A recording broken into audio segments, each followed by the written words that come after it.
Ketua Umum Partai Demokrat Agus Harimurti Yudhoyono menduga ada intervensi terkait kasus dugaan gratifikasi terhadap kadernya Gubernur Papua Lukas NMB.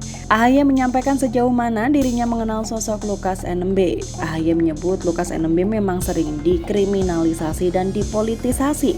Hal tersebut disampaikan AHY dalam jumpa pers di kantor DPP Partai Demokrat Jakarta Pusat Kamis kemarin. AHY menerangkan dalam 5 tahun terakhir Lukas NMB sudah beberapa kali dikriminalisasi. Pada 2017 ada intervensi dari elemen negara yang memaksakan salah seorang tokoh untuk jadi bakal calon wakil gubernur Lukas dalam Pilkada 2018.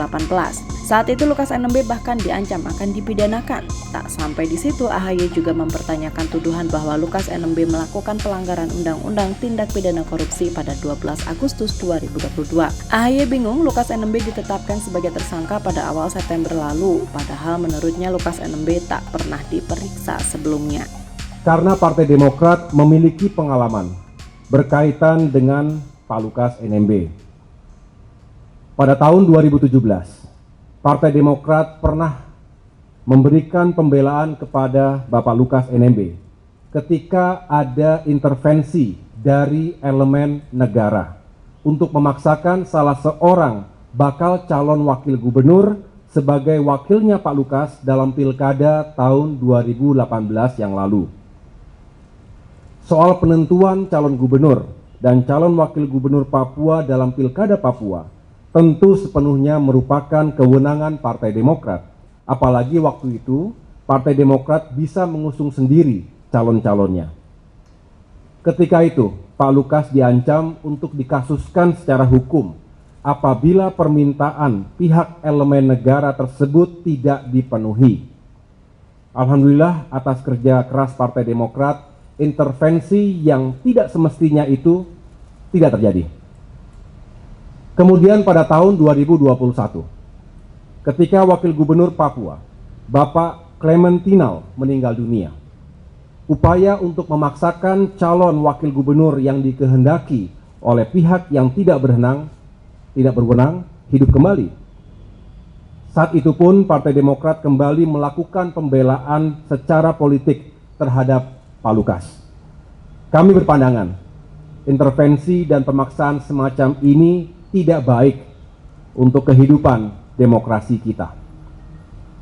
Pada tanggal 12 Agustus 2022, Pak Lukas dituduh telah melakukan pelanggaran terhadap pasal 2 dan 3 Undang-Undang Tindak Pidana Korupsi.